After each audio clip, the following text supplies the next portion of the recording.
par ici les bonnes idées. On est ravis de vous accueillir aujourd'hui pour notre première discussion sur le thème de l'apprentissage de la propreté. Et d'ailleurs, le choix des mots, c'est pas rien. On a tout de suite Evelyne qui a réagi sur les réseaux sociaux et qui nous proposait ce terme un peu plus adapté d'acquisition de la propreté et non pas d'apprentissage, et de continence, puisqu'il s'agit d'apprendre à se retenir. Et effectivement, apprentissage, acquisition, propreté, tous ces mots-là sont pas si neutres que ça, n'est-ce pas? Et oui, on a parlé un petit peu avec notre entourage avant de se lancer dans cette thématique. Et ma maman a réagi tout de suite sur le thème de propreté. Elle s'est dit « Ah oui, super, vous allez aborder l'hygiène, le ménage. Quand on a des jeunes enfants, effectivement, ça change les choses. » Ah, je dis « Non, non, pas du tout. C'est pas du tout là-dessus qu'on va partir. » Donc effectivement, c'est des termes qui renvoient à différentes choses qui sont très différentes pour les uns et pour les autres. Exactement, comme on dit à un enfant, touche pas, c'est sale. Si avoir une couche pleine, c'est être sale. Tout ça, c'est pas si neutre. Moi, c'est ma fille de 8 ans et demi, voilà, à qui j'ai demandé de chercher des livres sur le sujet et qui est revenue en me disant « Mais tu sais maman, j'ai trouvé, mais pas la propreté comme tu m'as dit toi. » J'ai dit « Ah bon, t'as trouvé quoi ?»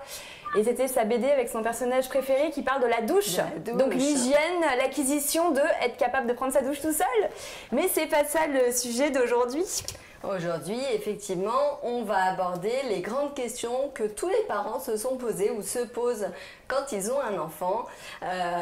Quel âge déjà? À quel âge se pose cette question de l'acquisition de la propreté ou de l'apprentissage? Comment on s'y prend? Quelle technique? Alors pour préparer cette discussion, justement, on a cherché beaucoup et on a constaté que entre le net, les sites internet, les magazines, la presse quelle qu'elle soit, les livres, on trouve énormément de choses sur le sujet, comme si c'est une préoccupation majeure, peut-être même autant que l'allaitement, hein, où tout le monde a son petit avis sur la question.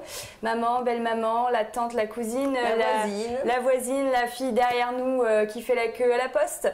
Tout le monde a son petit avis sur comment il faut faire, etc. Et on est noyé dans une multitude de conseils, que dis-je, des injonctions, parce que il faut pas ci et faut pas ça.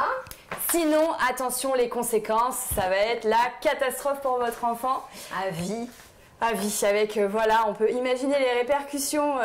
Alors nous, c'est pas le discours qu'on va vous tenir ici, bien au contraire. Nous, on va se dire, oui, il y a plein de choses intéressantes à retenir. Le monde entier peut être un conseiller, par contre, à condition que ça soit cohérent avec votre type d'éducation. Et nous, notre théorie, c'est... Faites-vous confiance et faites confiance à vos enfants. Et avec nous pour pouvoir argumenter le sujet aujourd'hui, on accueille Mariama, donc Mariama qui a une petite fille âgée de 2 ans. Elle va avoir 2 ans au mois de septembre. Elle s'appelle Sophia. Bonjour Mariama. Bonjour Mariama. Bonjour à tous. Et nous accueillons une experte petite enfance en la personne de Caroline. Bonjour Caroline. Bonjour. Mariama, bonjour. Du coup, pour commencer, est-ce que tu pourrais nous présenter un petit peu où tu en es dans cette question? J'ai cru comprendre que tu es en train de débuter, que tu te poses pas mal de questions. Voilà, on va se faire un plaisir de t'écouter. Exactement. Bah là, actuellement, donc Sophia a bientôt 23 mois. Donc là, on est plutôt dans tout ce qui est mimétisme.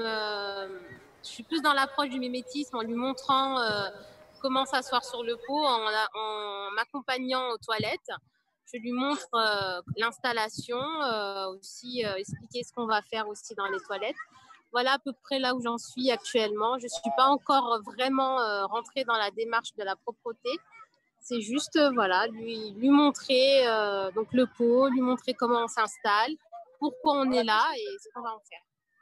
Et du coup, comment ça se passe pour l'instant? Comment Sophia réagit? Alors pour l'instant, c'est plus un jeu pour elle, je dirais. Voilà, c'est vraiment un jeu. On n'a pas encore pris les habitudes ni une routine.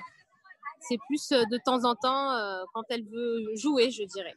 D'accord. Et est-ce que toi, tu as des questions pour la suite, justement, pour les mois à venir? Oui, moi, j'aimerais avoir les outils pour pouvoir déjà l'emmener à pouvoir faire cette routine pour être propre.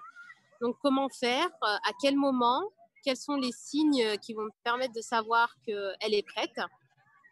Voilà, ça serait vraiment ça qui pourrait m'aider pour pouvoir avoir la prise en charge optimale pour la propreté. Alors, ce sont souvent les questions que se posent les parents quand ils en sont là. Comment est-ce que je sais si mon enfant est prêt? Comment est-ce que je l'accompagne? Comment on s'y prend? Et donc avec nous, Caroline, donc éducatrice de jeunes enfants depuis 15 ans. À quoi est-ce qu'on peut penser et qu'est-ce qu'on peut regarder?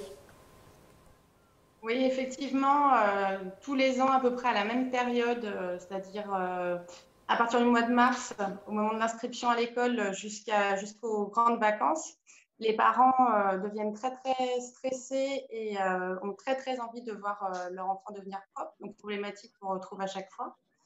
Alors, il y a plusieurs choses déjà de ce qu'a dit Mariama.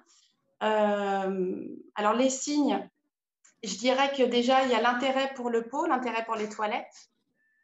Si l'enfant, on sent qu'il n'a pas envie d'y être, que ça ne l'intéresse pas, ça ne sert à rien de le lancer là-dessus à chaque fois. Franchement, il n'ira pas. Il y a un autre signe aussi qui peut être intéressant à observer, c'est quand l'enfant, après la sieste, qu'il est bien reposé, que le matin, il a pu faire sa petite vie, jouer comme il le voulait. Si la couche est sèche, ça peut être le signe que l'enfant, effectivement, peut être prêt à ce moment-là à lâcher la couche et à aller aux toilettes. Après, il faut aussi observer là où en est l'enfant. Donc, il y a physiologiquement, évidemment. Il faut que l'enfant soit en capacité de s'asseoir sur les toilettes, d'avoir envie de rester assis pour y faire ses besoins. Mais il y a aussi là où il en est dans son environnement. Déjà, qu'est-ce qui se passe autour de lui? Qu'est-ce qui se passe pour lui dans sa vie à ce moment-là? Très souvent, quand on commence à proposer le pot ou les toilettes à l'enfant, c'est donc aux alentours de 2 ans, 2 ans et demi, voire 3 ans. Et c'est une période où très souvent, l'enfant va avoir un petit frère, une petite sœur qui va arriver à la maison. Ça peut être aussi un moment d'un déménagement. Il y a aussi l'entrée à l'école dont on lui parle énormément. Donc, tout ça fait que ça ne le motive pas forcément à avoir envie d'être propre. Si je comprends bien, on va devoir éviter autant que possible les périodes de stress, un déménagement, un changement de mode de garde, juste avant l'école, quoique c'est souvent là où il est question de ça. On va éviter ces moments-là et on va essayer au maximum de suivre le moment où l'enfant s'y intéresse. C'est bien ça? Oui, tout à fait. C'est vrai qu'en crèche, et c'est valable aussi quand on a des plus grands, un enfant qui imite les grands, qui va aux toilettes, qui s'y assoit pas forcément très bien, le jeu que fait Mariama avec sa fille, c'est intéressant, parce qu'effectivement, c'est un premier abord. Donc, ces signes-là aussi, ça peut être une première approche, effectivement, pour l'enfant et l'apprentissage de la propreté. Et tu parlais de physiologiquement, quand l'enfant est prêt, c'est une première chose. Et ensuite, psychologiquement, on lit souvent et on entend beaucoup qu'à partir du moment où un enfant est en capacité de escalader, désescalader des escaliers, monter les marches, les descendre, ça veut dire qu'il est prêt. Et donc là-dessus, toi, tu te dis, bah, physiquement, oui, mais psychologiquement, c'est peut-être pas encore prêt. C'est ça. Et puis encore une fois, même quand un enfant est capable des mouvements-là, rester assis sur les toilettes, rien que le fait de s'asseoir et de se poser, il n'est pas forcément là-dedans.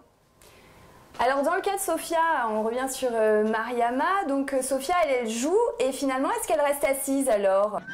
Alors tout dépend des fois et parfois elle y reste et elle essaye. Il est déjà arrivé qu'elle ait fait pipi, surtout pipi. Voilà, donc, mais je pense qu'elle aurait plus envie, alors c'est pour ça que je demandais les outils, plus envie de se mettre sur les toilettes. Donc c'est pour ça quand je demandais les outils, alors faut-il un pot ou faut-il les cuvettes spécifiques pour les enfants? Voilà, savoir avec un marchepied qui pourrait l'accompagner aux toilettes. Alors, savoir quel serait parce que j'ai l'impression qu'elle a plus envie d'aller sur les toilettes comme moi que sur le pot. Peut-être que Caroline, tu peux répondre à Oui, effectivement, alors ça, tout dépend des enfants, mais effectivement, il y a des enfants qui seront plus attirés par le pot, que les toilettes peuvent stresser, et il y a des enfants, le fait d'aller sur les toilettes comme les grands, de pouvoir tirer la chasse d'eau, rien que ça, ils vont adorer. Les couches-culottes, effectivement, c'est hyper intéressant aussi parce que ça apprend l'enfant à pouvoir faire tout seul. Il baisse sa couche quand il a besoin d'aller aux toilettes, il peut la remonter quand c'est terminé. Donc oui, les toilettes, les couches-culottes, effectivement, c'est des outils qui fonctionnent très très bien. Il y a aussi le fait d'aller choisir le jour où ils sont un peu plus grands, d'aller choisir ensemble la culotte, le slip, voilà, avec leur héros préféré. Du coup, ça peut aussi peut-être les motiver. Là encore, tout dépend là où en est l'enfant. Si c'est oui un choix où effectivement il peut choisir les culottes qu'il veut et c'est où il a dans l'envie lui de devenir parent, ça peut aussi être un chouette outil. Mais si c'est un enfant qu'on serine avec l'école, où on lui dit mais si, il faut que tu sois propre, il faut que tu sois grand, et lui il n'a pas envie du tout d'y être, bah, vous pourrez lui acheter toutes les culottes Spider-Man ou Barbie que vous voulez, ça jouera pas. Donc il y a vraiment la question du moment où l'enfant est prêt et donc trouver un équilibre entre le moment où l'enfant est prêt et aussi où les parents vont pouvoir être disponibles et vont pouvoir aussi adapter en fonction de la société, en fonction de si c'est une période comme l'été ou parce que souvent on entend dire que l'été c'est plus facile d'accompagner l'enfant dans la propreté. Comment ça se passe quand ça se passe en plein hiver? Parce qu'il y a des enfants qui ont 2 ans en plein hiver. Oui, alors on entend beaucoup dire effectivement que ça peut être facile l'apprentissage de la propreté qu'en plein été, parce qu'on a cette idée de laisser l'enfant tout nu, sans couche, et que du coup, il aura moins froid l'été. C'est plus naturel pour lui d'être nu l'été. On le fera moins facilement en hiver, certainement. Après, l'idée, effectivement, déshabiller l'enfant pour qu'il rentre dans l'apprentissage de la propreté, honnêtement, ça joue pas. Si, encore une fois, il n'a pas envie d'y être, il est en été, printemps, été, automne, hiver, ça jouera pas. Et on peut peut-être dire aussi qu'on entend en effet beaucoup c'est l'été, c'est plus facile. Alors quand on est tranquillement posé à la maison pendant 2 mois d'été, qu'il y a l'inscription à l'école qui arrive et que l'enfant semble être intéressé, c'est peut-être la bonne période. Si par contre on n'a que 3 semaines de vacances et qu'on part à l'autre bout du monde, on peut imaginer que ça risque de pourrir un peu les vacances, non ? Oui, il faut vraiment choisir un moment où tout le monde peut se lancer dans cette démarche-là et où effectivement le parent sera disposé à suivre cette démarche-là. Très souvent, il y a des parents qui justement partent en week-end ou partent en vacances alors que l'enfant est en pleine acquisition de la propreté et qui, pour du coup le trajet en voiture, la couche à l'enfant qui n'emportait plus ses vêtements. Et ça, l'enfant, il ne comprend pas, il prend comme un retour en arrière, il se dit que l'adulte ne lui fait pas confiance. Et très souvent, malheureusement, les mots ne sont pas forcément posés à l'enfant à ce moment-là, qui le vit très très mal et il peut s'entendre en vrai. Donc oui, dans une période où l'adulte peut se permettre de dire à l'enfant, écoute, là tu te serais, ok, les couches, on arrête. Mais il faut aussi que l'adulte anticipe les moments, par exemple, avant de faire les courses, accompagner son enfant aux toilettes, avant un trajet. Mais c'est pour nous, en fait. Justement, la question aussi du mode de garde, c'est une question qui se pose régulièrement puisque quand on n'est pas en vacances, l'enfant n'est pas toute la semaine, toute la journée avec ses parents. Il est important de justement accompagner cet accompagnement au niveau de la propreté avec l'assistante maternelle, avec la crèche. Comment la crèche et les assistantes maternelles se positionnent par rapport à ça? Quelle est la place du coup du parent pour que tout le monde aille dans le même sens, pour que l'enfant puisse avoir une certaine continuité entre ce qui se passe chez lui et ce qui va se passer au niveau de son mode de garde. Est-ce que Mariama, tu as pu en parler toi avec l'assistante maternelle? Est-ce que c'est des choses qui vont être abordées peut-être dans l'avenir? Est-ce que tu as commencé à y réfléchir? Oui, exactement. J'en ai donc parlé avec son assistante maternelle, qui l'a 4 fois par semaine, donc Sophia.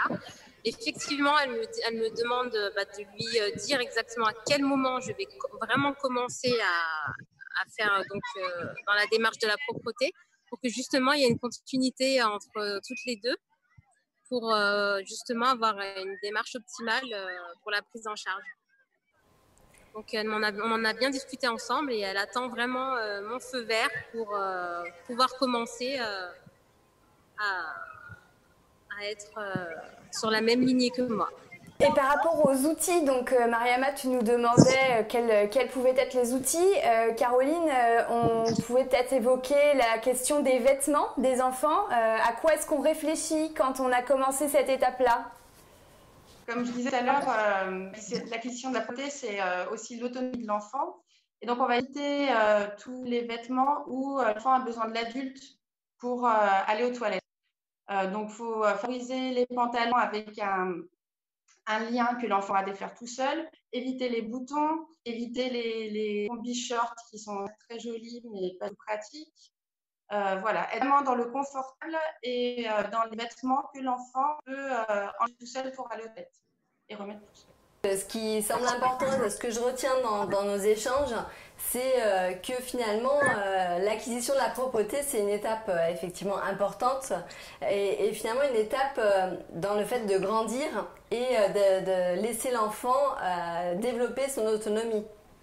Donc du coup, effectivement, c'est pour ça que c'est important de pouvoir le faire au moment où l'enfant est prêt à grandir et à acquérir, à développer cette autonomie.